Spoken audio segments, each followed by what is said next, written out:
VP নূর অর্থাৎ আপনার নুরুল হক নূর তাকে যে ভয়ঙ্কর ভাবে তাকে আহত করেছে। আজকে এই হচ্ছে কিন্তু বাংলাদেশের চিত্র। রাজনীতিবিদদের চেহারা এরকমই, এই হচ্ছে ওদের আসল চেহারা। ওদের চেহারাটা এটাই, ফ্যাসিস্ট চেহারা।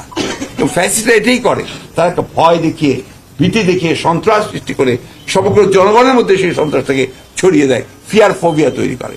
এই ফিয়ার ফোবিয়া দিয়ে কিন্তু অনেক রাষ্ট্র কিন্তু বহুদিন ধরে টিকে থাকার চেষ্টা করে, কিন্তু শেষ পর্যন্ত এই ধরনের সরকার টিকে থাকতে পারে না, জনগণই তাদেরকে পরাজিত করে।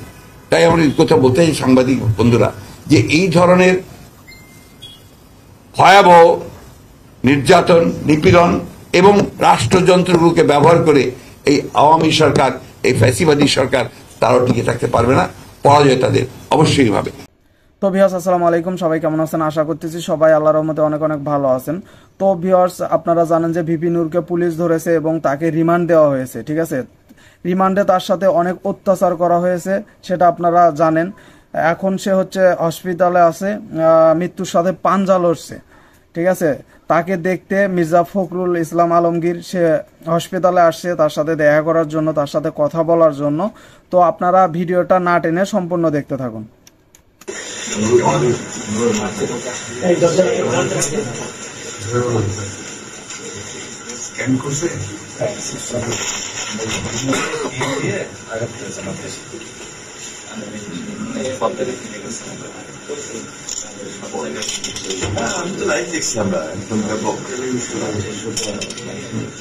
তার সাথে কি রকম নির্যাতনটা হয়েছে আপনারা একবার বুঝতে পারতেছেন? তাকে কিভাবে মেরেছে তারা,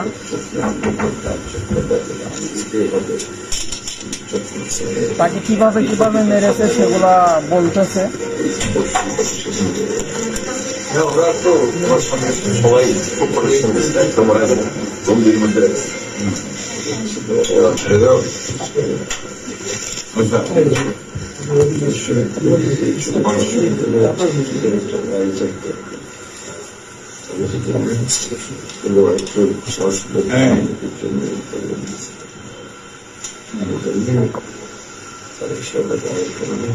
কতটা নির্যাতন করলে একটা মানুষের অবস্থা এরকম হয়? স্টেটমেন্ট তো তোমার করা উচিত ছিল কালকে রাখা। আমি বলে দিয়েছি, তারপরে তোমরা কেন? হ্যাঁ, বাসা থেকে তো করতে পারো। তোমরা যে গুরুত্বটা বোঝো না কেন? এখন করে দাও, করে দাও, অফিসিয়ালি করে দেবা। হ্যাঁ, অবশ্যই। হ্যাঁ, তাই।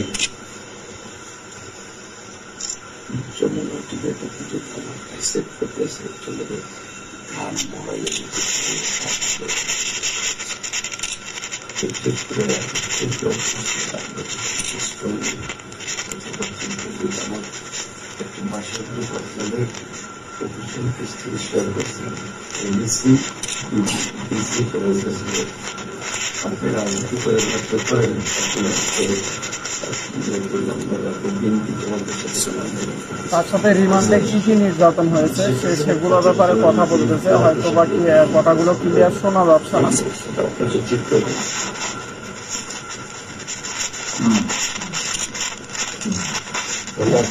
ডাক্তার কি বলছে? ডাক্তার বলছে নেই তো, ইন্টারনাল ইঞ্জুরি নেই তো, মাথার মধ্যে আছে, মাথার মধ্যে আছে, অনেক ইন্টারনাল ইঞ্জুরি আছে।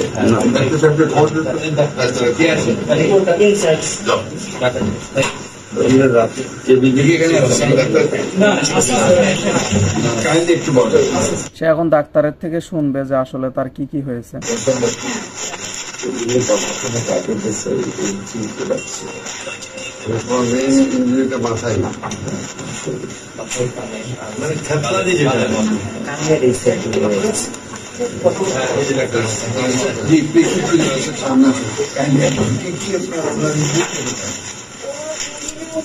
মাথা ব্যথা পেয়েছে, এখন আমাদের এখান থেকে সিটি স্ক্যান উনি একটা করে এসেছে। আমাদের এখানে আজকে সকালে এসে রিপোর্টটা আরেকবার রিভিউ করবে, রিভিউ করে ওনাকে 24 ঘন্টা অবজারভেশনে রাখা হবে। প্রাথমিক রিপোর্টে কি পেয়েছেন? প্রাথমিক রিপোর্টে তেমন বড় কোনো সমস্যা দেখা যায় নাই, শুধুমাত্র যে ভিজিবল ইনজুরিগুলো আছে। এক্সটার্নাল ইনজুরি বেশি। বা এক্সট্রা ইনজুরি যতটুকু আছে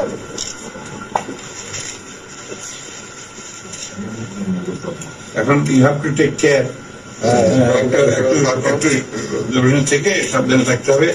আর নিজেকে রক্ষা করা কিন্তু রাজনীতির একটা অংশ। That is also part of politics.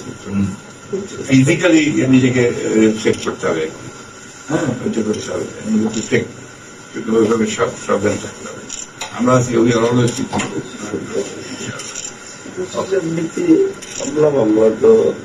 না না, ওটা হচ্ছে রোমান্টিসিজম বেশি করা যাবে না, কিন্তু পলিটিক্সের জিপ থেকে কিন্তু সব ঠিক রেখে চলতে হবে, এটা মাথায় রাখতে হবে। You have to be very careful আর কি, হ্যাঁ, সাবধানে থাকতে হবে। ইনশাআল্লাহ you are target, you should be very careful.